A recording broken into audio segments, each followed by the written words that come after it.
Defend yourself against DDoS attacks by hiding your true IP address with ExpressVPN, and visit my custom link expressvpn.com/ghilliemaster in the description to find out how you can get an extra 3 months free. Hey everyone, and welcome to another gtaonline video here on the channel. With the Black Friday discounts being live for this holiday event week, and there being a ton of them, you might wonder if anything is truly worth buying, or should you save up your money for what is coming in the next DLC. And so in today's video, we'll go through the ones that I think you should take advantage of, and ones that you should probably pass up on for these discounts.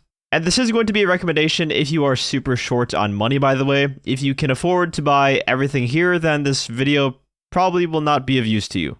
So the biggest discount this week is 70% off of the Avenger, and while that is a huge discount, the Avenger just doesn't do a whole lot for you, unlike something like the Terrorbyte. You can start the San Andreas Mercenaries missions from it, but that's kind of it for utility for you. And with the Avenger armor bug, where it can just get one-shotted by any simple explosive, it doesn't really have many uses in PvP either. So I would probably go ahead and pass on this one, to be honest.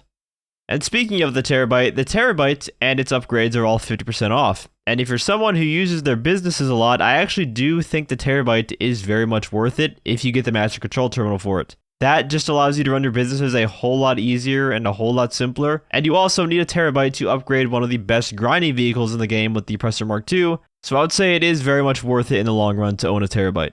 The Eclipse Boulevard Garage, though, I would say is not worth it because, let's be honest, if you're someone who is running out of garage space so bad that you would need to purchase this, then you likely already have tons of money already, because how else would you afford all the other types of vehicles that would tempt you to even want a 50-car garage? I could be wrong, but I don't think anyone that is kind of semi-short on money is going to be maxing out all their garage spaces anytime soon. The Garment Factory, if you do want to take advantage of the Master Control Terminal in your Terrorbyte, then I would say you have to buy this. Plus, this week you do have 4 times money on the Fine Art FIB priority file, so you can make a good chunk of money you spent on this back just by completing that a single time. Plus, the Garment Factory isn't really that expensive to begin with. For nightclubs, they aren't a necessity anymore to own the Terrorbyte because the Garment Factory exists, and they're only really useful if you own a bunch of other businesses. So I would argue that this is more of a pass, I would say. It's not the most important thing to buy this week. For hangars, though, yes, you absolutely do need a hangar. If you don't have a hangar, then you're not going to be able to buy some of the most useful aircraft in the game for both grinding and PvP. And you likely will never have a better discount on hangars than half off like this week. Not to mention, the hangar business is also one of the best in the entire game for solo players. Maybe not on the sourcing side, but the sell missions are all very solo friendly.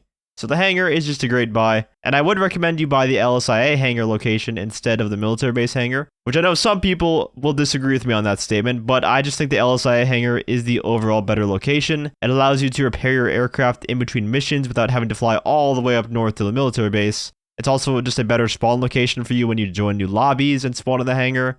What more do I gotta say, really?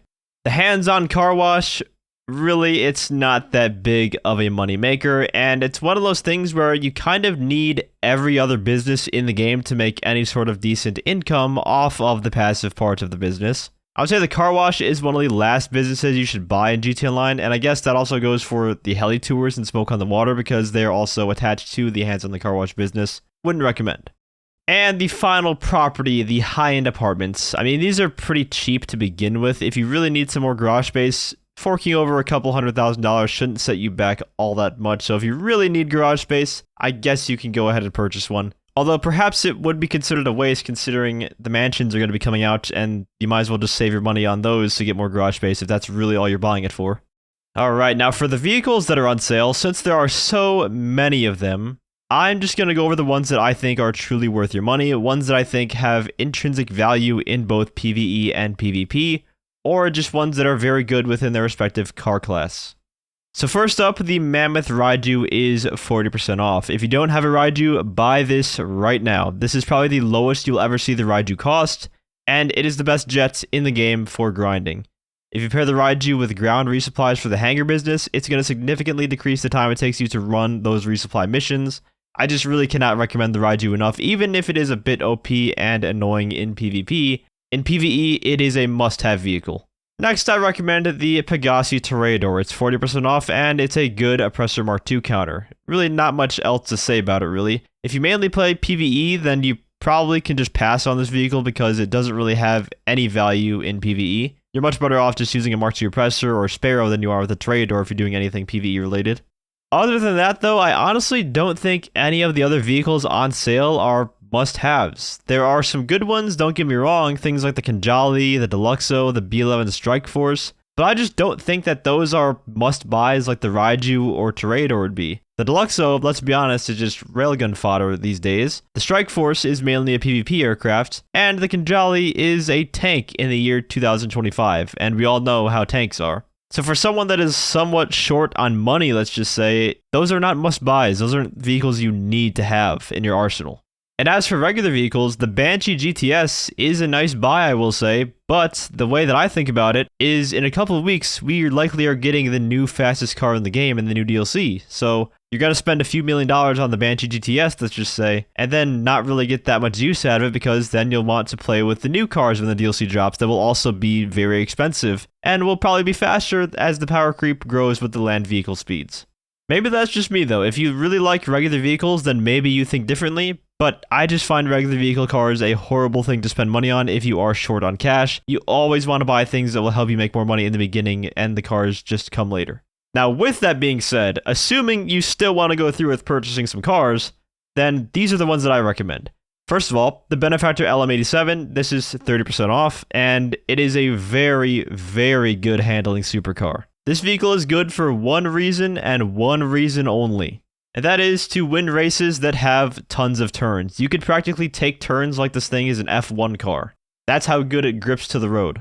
The ProJet Emirates is also another good supercar. This one is more so just at the top of the class in terms of performance, assuming you don't use HSW. The Ubermacht Niobe is surprisingly a sports car. You wouldn't think it's a sports car, but it is. And this thing is just really fast. It also has HSW upgrades you can put on it, and you really can't go wrong with it if you really like vehicles. As for four-door vehicles, the Lampadati Cinquemila and Lampadati Komoda are both decent options. I wouldn't go with the Coil Raiden. It's an electric car, so it's obviously really slow unless you're a super fan of Teslas for some reason. And if you want something that has Imani Tech on it and armor plating, the Granger 3600 LX is an option, although they still haven't fixed the armor bug where one side just doesn't have the armor plating even though you have it on, so I probably wouldn't recommend buying this, and it's also not the quickest vehicle.